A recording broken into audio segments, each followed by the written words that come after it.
Hello everyone and welcome back to TowerGate. It is day 216, October the 9th, 2017, Monday. Thank you so much for tuning in. Today's video we're going to continue talking about the Las Vegas shooting and the alleged shooter, Stephen Paddock. And in yesterday's video on Sunday I talked a lot about the investigation, why we need a thorough and honest investigation, and why we need to make sure that that information, once that investigation is complete, is made available to the public. Very, very important that we understand what happened here. At the end of this investigation, which could take some time because of the number of casualties, the two different crime scenes, one of which is a very large area. So there's a lot of witnesses to talk to, a lot of information that needs to be collected, gathered, and understood. But at the end of it all, we should get about 90% of the pieces of this puzzle, and we can try to determine what happened, and from there we might be able to build a motive. I think we may have to look elsewhere for the motive, but if we want to follow the official line, then we certainly need to understand a lot more before we can start looking at possible motive. Need to get a lot more facts. Right now, and as I suggested, Mr. Paddock was involved, may have been involved. He was obviously involved with procuring weapons. In this case, they appear to be legal weapons, all registered to him, but we don't know that yet. Some of those weapons may not be legal. Some of those weapons may not be registered to him. We don't know. We're told about the number of weapons he had, but they haven't had time to check each individual weapon to see if in fact it's a legal weapon registered to him, and whether or not that weapon is illegal or if it has been modified. And keep in mind, there's a lot of people who sell legal weapons. There's a lot of people who cannot get a weapon or do not want a weapon that's registered to them, so they try to get one this way.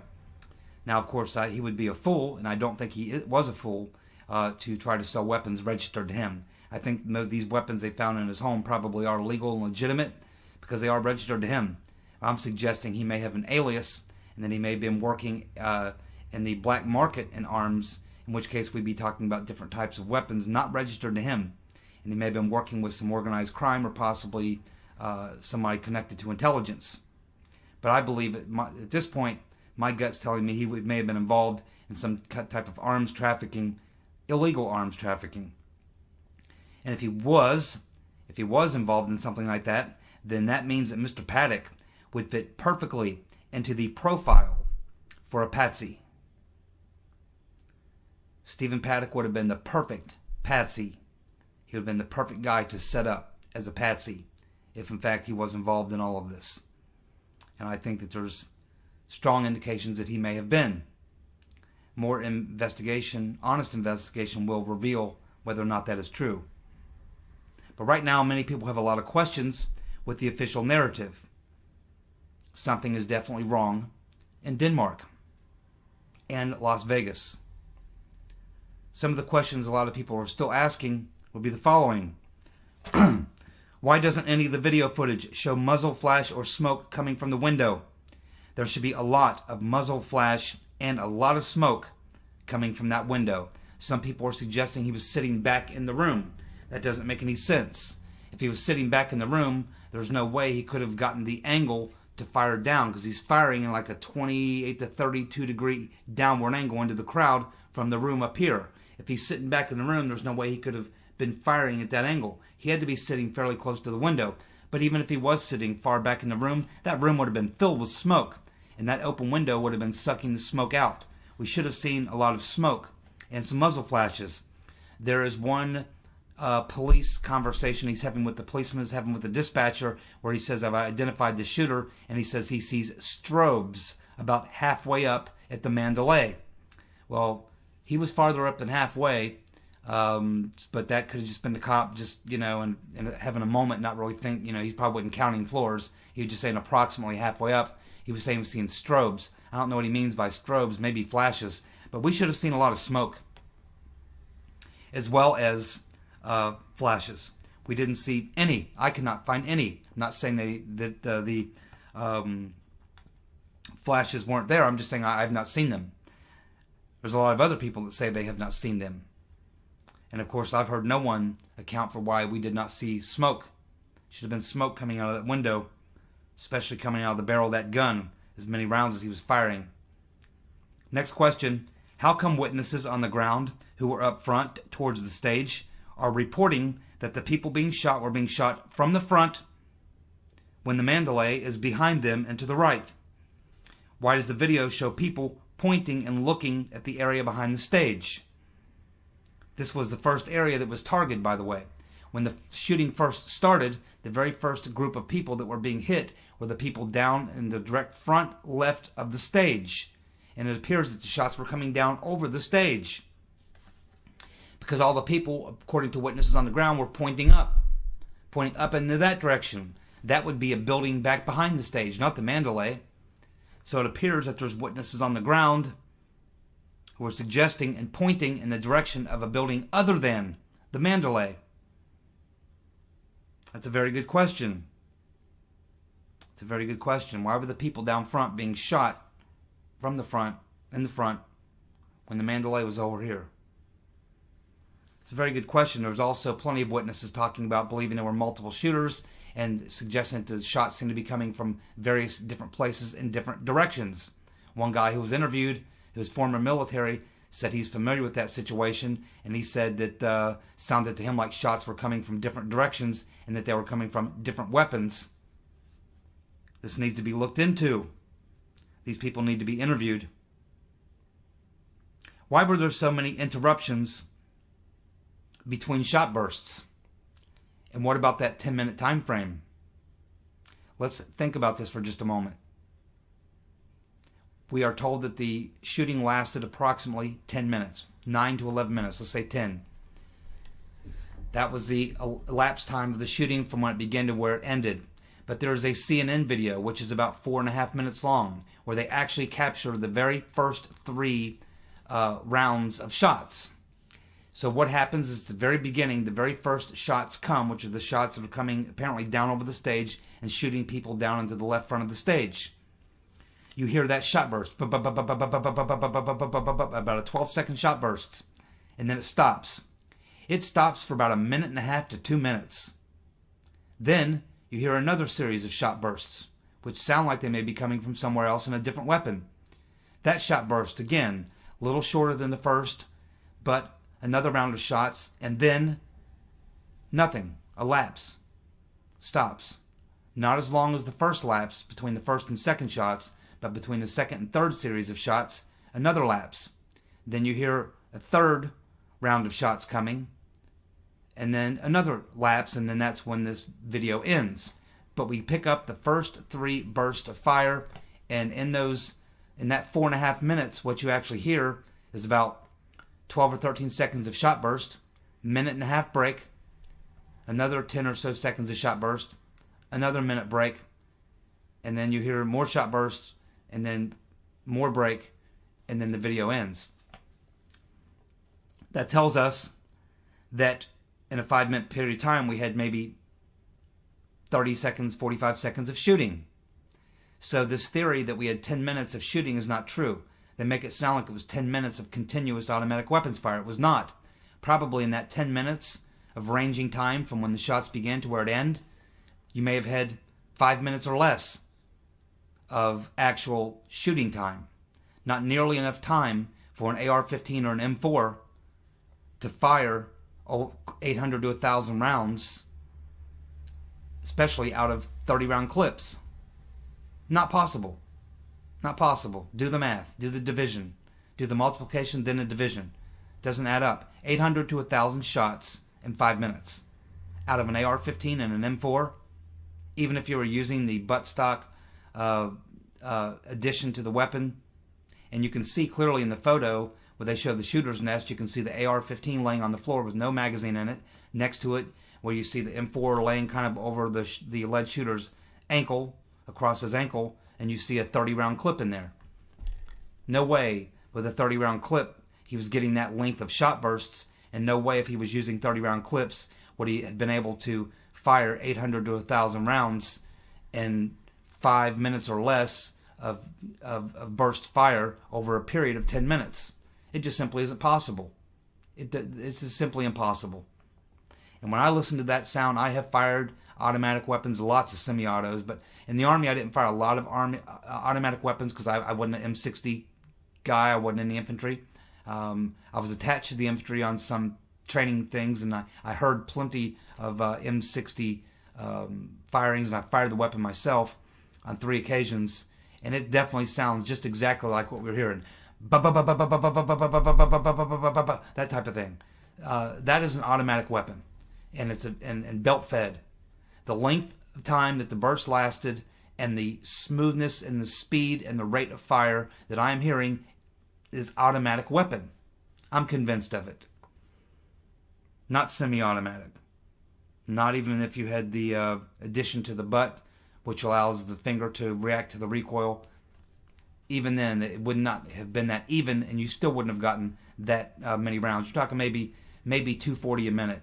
He would have had to have been firing 400 shots a minute with all this time that was lapsed, that there was no shooting going on, and we only had 10 total minutes to pick from. There simply isn't enough time for the amount of rounds that were fired if, in fact, the weapons were AR-15 or M4. Not enough time, under any circumstance or any modification.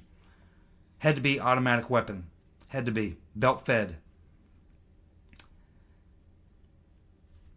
Why does it sound like at least 2 different sounding weapons coming from different locations, according to witnesses, on the ground, and the video evidence as well, including the cops?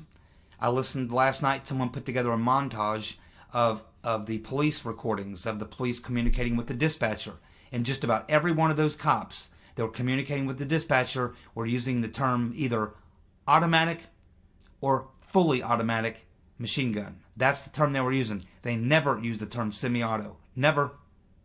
Because these cops know what a semi-auto is and what a shot burst from a semi-auto sounds like. That's why they were all saying either fully auto or automatic machine gun. Because they know that semi-autos do not create that type of a shot burst and that rate of fire. They do not sound like that. Some of these guys are probably ex-military cops, cops that were former military. They probably heard plenty of auto fire.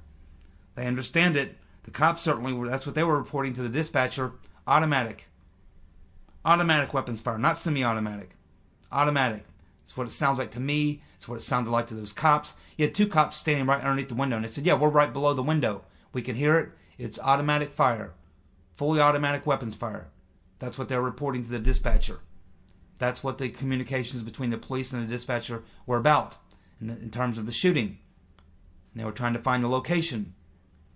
And they were talking about the weapon, type of weapon, or how many shooters. And keep in mind, there was quite a few times when the cops communicating with the dispatcher were also reporting multiple shooters.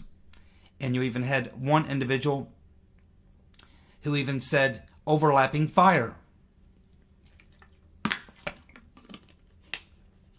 This is why they thought there were more than one shooter, because they were talking about having overlapping fire. Well, you can't have that with one shooter. They're talking about having someone firing over here, and before they finish, someone else starts firing from somewhere else. Overlapping fire by the cops. The cops were hearing automatic weapons fire and overlapping fire. That's what they were telling the dispatcher.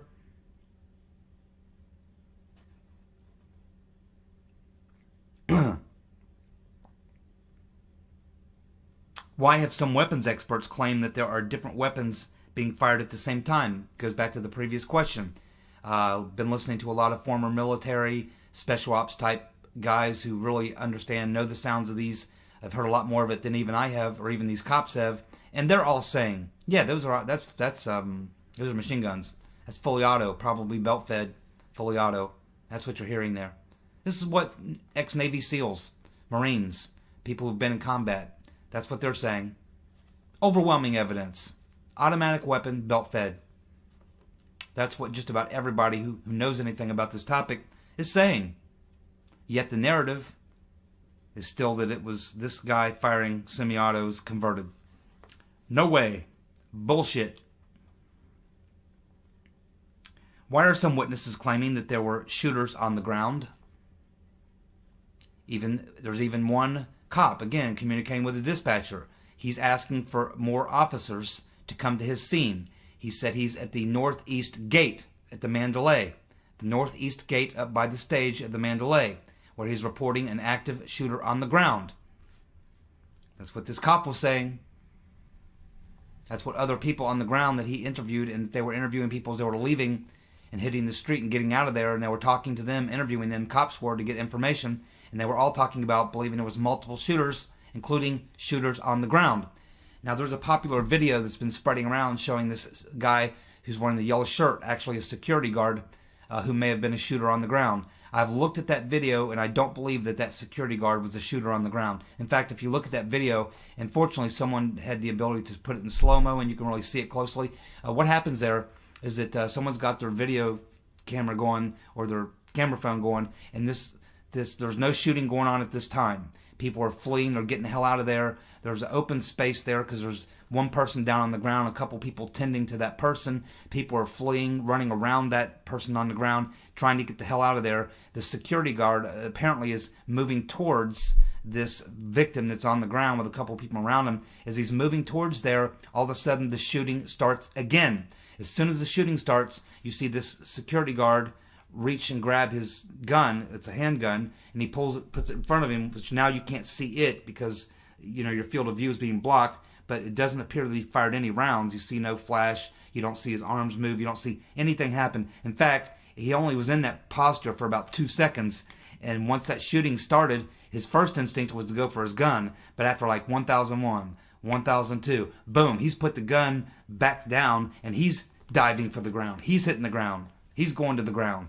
He's not going to stand there and try to duel with a guy in a window 30 stories up in a building with a handgun when this guy's got a rifle and a sight probably. Probably not a good matchup. You're probably going to lose that fight. So he does the smart thing, and he hits the ground as well. So I don't believe the video showing that security guard in the yellow shirt was a shooter on the ground. But I don't dismiss the fact that there could have been a shooter on the ground. I think the shooters were I think there was probably 2 to 3 shooters. I think they were in other locations up in the air, not on the ground. But the cops are reporting that there was a shooter on the ground near the northeast gate and requesting backup. And so I don't know if the cop who reported that had a visual sighting of that, if it was something he was hearing, or if it was something he was being told. But either way, this cop is telling that to the dispatcher, and there's other people, witnesses on the ground, that were being interviewed as they were leaving, heading down the street, and the cops were stopping and asking them, trying to get some information from them. And this is what a lot of people are talking about. Multiple shooters, including shooters on the ground. Eyewitnesses whose stories and accounts do not jive with the official narrative, which is being destroyed as we speak. Real journalists have actually been on the ground canvassing the area in Las Vegas where this shooting occurred over the past week. They've been speaking to many hotel and casino staff who were very familiar with Stephen Paddock. He was a VIP Platinum member of MGM, and he spent lots of time in these casinos and hotels. Many are reporting that Pollock was a very heavy drinker, a raging alcoholic, as a matter of fact, a mean drunk. And probably that's the reason we're learning, or that we heard earlier in the week, that he was a mean drunk, could be a mean drunk, and would say nasty things to his girlfriend. Because whenever he got drunk, which he apparently was drunk most of the time, he apparently drank from morning till night. He drank a lot and gambled a lot. He was a drunk and a gambler. That's roughly who he was at this point. A lot of drinking, a lot of gambling. Appears that, according to people who know him very well, because they work there, they work in the casinos, they work in the hotels, he's a regular. They see him every day almost. They've talked to him, they know who he is. They know who he is, and these people are saying, yeah, this guy comes in all the time, been coming here for years. All he does is starts early in the morning till night. He drinks all day and gambles. That's what he does. And he's a nasty guy sometimes. That's what we're learning about Stephen Paddock. He liked to drink a lot and he liked to gamble a lot. And he had a lot of cash flow. A lot of cash flow. And remember, guys who are beating the house, there's something going on when you're beating the house. The house wins. The house always wins. You may beat the house, you may get lucky a couple times and hit a jackpot, but most of the time, the house wins. If someone is beating the house on a consistent basis, they're watching them very closely to see if they're counting cards, using algorithms or anything like that. And if they believe they are, they'll ban them. They will ban them. They won't give them a VIP card. You get a VIP card and get treated like royalty when you're losing and making the casino money, not when you're taking thousands or hundreds of thousands or millions of dollars out the door.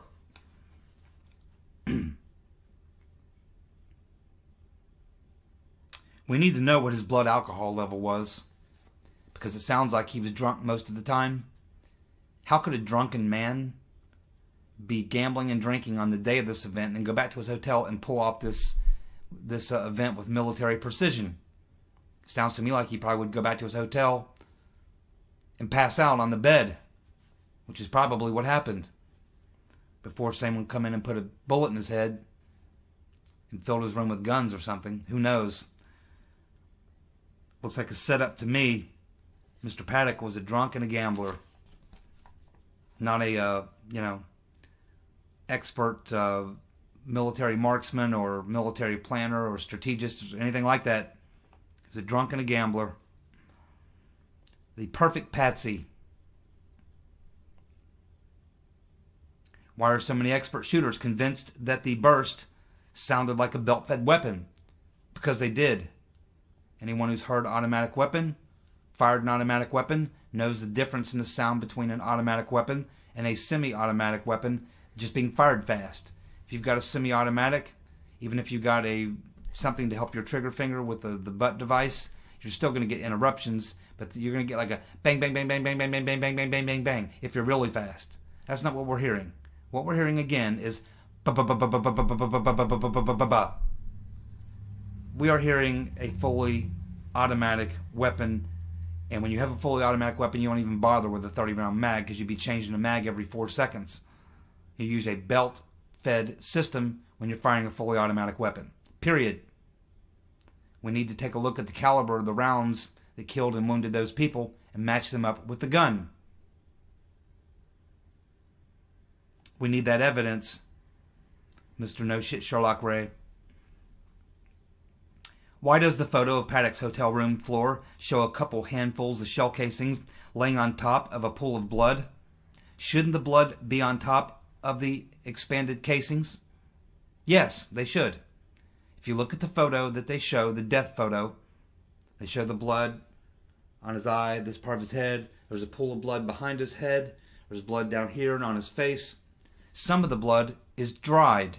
Some of the blood is fresh. You can even see almost like the beginning of rigor mortis, the way it looks, where someone's been dead for several hours, along with fresh blood. That doesn't make sense. Also, what doesn't make sense is you see in the picture what looks like someone took a couple handfuls of spent rounds, the brass, the casings, and dropped them into the blood. Because if he killed himself after he fired the shots, then the blood should be on top of the bullets casings. But what you see is that the shell casings are laying on top of the blood. There's no blood on the top of the bullet or the side of the bullet. It's sitting on the blood. The casings are sitting on the blood, on top of it. And there's no blood on the tops or sides of the casings. How is that possible? How is that possible? It's not. It's not possible. Who and why did they sprinkle the casings, shell casings, on top of the pool of blood? Was it just to make a more convincing picture? I mean, after all, this is a crime scene, isn't it? Something's going on. Something is going on. Those shell casings should not be sitting on top of the pool of blood. They should be under it. Look at the photo.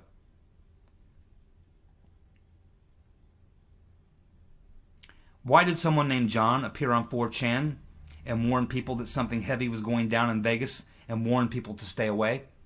About 3.5 weeks before the shooting, some guy named John went on to 4chan. I'm sure many of you have seen his 4 posts where he told them some things are going to be going down and that they shouldn't be going to Vegas. He specifically said Vegas. And said some really bad stuff was going down, and he warned people to stay away. John from 4chan. Somebody needs to look into who John from 4chan is. I'm sure the FBI could take care of that and talk to John, see what John knew, who John knew, and how John knew. How did Mr. Paddock get all those weapons and ammo into the hotel without someone noticing? A lot of people are asking that question. It's a very good question. How did he get all that gear up into the hotel without someone noticing? Lots and lots of surveillance cameras. There should be a lot of footage we should be able to see every bit of footage of Mr. Paddock taking however many suitcases that was, or whatever he used to get all those weapons in there and all that ammunition. I mean, at some point, if a guy's toting that many suitcases and that much gear into a hotel room, at some point you got to scratch your head and go, what the hell is he taking up there? Is he moving in? What's in all those suitcases? It should have sent up some red flags. This is all on the security video. It will be in the lobby. It will be in the hallways. The fact that this guy was doing this without anyone noticing it is nearly impossible to believe. And even Trey Gowdy, the pit bull, said this to Martha McCallum on Fox News. Even he said it. Other members of Congress are saying it. How in the world was he able to move all this weaponry and ammo into that room with all that video surveillance and no one noticed a thing? Something stinks. The answer to that question is, it's not possible. Someone had to notice, or no. Did he ever receive any help with that? Of course he did. The question is who? Did he have any visitors? Well, it appears he did, because he ordered room service and they have the ticket, which you can look at, which clearly shows he was asked how many would be dining, and he said 2. He ordered dinner for 2. 2 people on the tab. Dinner for 2 in Mr. Paddock's room with all those guns and all that ammo. Who was that second person? Did anyone enter Mr. Paddock's room on the day of the shooting? Well, he spent most of the day gambling and drinking, but maybe when he got back he had a visitor. I wonder who that may have been. Maybe his handler? Maybe his CIA handler? Maybe someone who's involved in a operation to make an arms deal. Maybe the arms deal was supposed to go down, and that's where they were going to do it. And instead of this man coming in and sitting down and having a conversation, waiting for another party to come and ink the deal, maybe this other party shot him in the head to set him up as a patsy. Maybe that's what happened.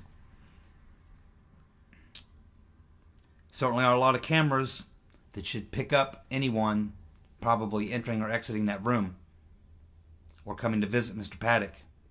He might have been walking around Las Vegas, downtown, around town with this individual. Lots of surveillance video there. Someone, there's got to be someone. Got to be someone. We need to find out who that someone or some other persons are. Are the daily drops of information about Mr. Paddock disinformation being pumped into the corporate media, pipelined in by the CIA? Well, we know that the CIA is deeply woven into the fabric of the corporate media. And we know that they've been feeding this narrative. And the narrative, when the narrative first came out, he was a lone wolf shooter, and he snapped. Now that has been blown out of the water, they're now trying to suggest he may have been mentally ill, had mental problems. This is why I said that we needed a full examination of his brain. I don't think there was anything wrong with his brain other than it may have been pickled, because he spent most of his days drinking and being drunker than a monkey. Of course, you drink day in, day out. Eventually, your brain gets kind of pickled. But apparently, he was clear-minded enough. I mean, you can't say on one hand he was mentally incompetent or mentally challenged or mentally messed up, and on the other hand, make the case that he pulled off this military-style act, planned it and carried it out with precision. You know, you can't have it both ways. Either this guy was fucked up in the head or he wasn't. You need to get to the truth, Mr. Ray, Mr. No Shit Sherlock. We're getting these stories that he traveled to Europe and the Middle East on cruise ships and various things. Oh, really? Who's telling us that? Who is telling us that? Who's pipelining that in? We're getting this interview with this Australian man who says that he met Paddock 3 times and even was in his home in Las Vegas. And as he was going through the home, Mr. Paddock pointed to a room and said, "That's my gun room." and I'm a hardcore Second Amendment supporter. And he started talking about the Constitution and the right to bear arms. What's that all about? Trying to play him off as a right-winger of some sort? An extremist right-winger? His girlfriend talking about him moaning and groaning in bed. Maybe he had something wrong with his head. No, he was drunker than a monkey. Probably had a hangover. Drank all day and drank all night. He probably woke up and had a hangover. That's why he's always in a bad mood, got a bad attitude, and is moaning and groaning in bed. He's hungover. Can we trust the FBI to do a thorough and honest investigation? Based on the fact that they couldn't find any problems with those Clinton emails, couldn't find any pay-for-play, couldn't find any Fast and Furious problems with the gun running there. Doesn't look like these guys have a lot on the ball to me. Maybe we'd be better off calling in Barney Fife, Underdog, or possibly Maxwell Smart. Maybe he could figure it out. Agent 49. Bring her as well. She's kind of cute. Where did Mr. Paddock learn about explosives? Where did he get an interest in explosives? Why did he have 50 pounds of illegal explosives in his vehicle? Why did he have the materials to make other types of explosives in his two homes that he owned in Nevada? Where did he get his interest in explosives? What does he know about explosives? Who's he been hanging out with? What about the explosives? Need to look into that, Mr. Ray. He had an escape route. Yeah, he had an escape route, like he was going to rent out a room in his name, under his credit card number, shoot up the damn town, and then he was going to escape and get away free. Scot-free. I don't think he's that stupid. Anybody with half a brain knows he rented out the hotel room in his own name. It would have only taken 5 minutes after he escaped and they got into the room that they would have figured out who rented the room. There would have been a full manhunt for this guy. A full, complete manhunt. He would have been chased down for the end of his days. He never would have got out of Nevada alive. They would have captured this guy within probably a couple of hours, days at the most. To believe that he had an escape plan and was planning on getting away is nuts. And I don't think this guy was nuts. I think this guy was set up. I think he was a patsy. He was the perfect patsy. That's what it looks like to me. A gun-running patsy. That's what it looks like to me. That's all I have for today. Thank you so much for tuning in. I appreciate all your comments, showing my videos and sharing my videos and that kind of thing. Y'all take care and be safe, and I'll be back tomorrow. And we'll keep working on the story. We'll follow a little bit more politics as well this week, okay? You guys have a good night. Bye.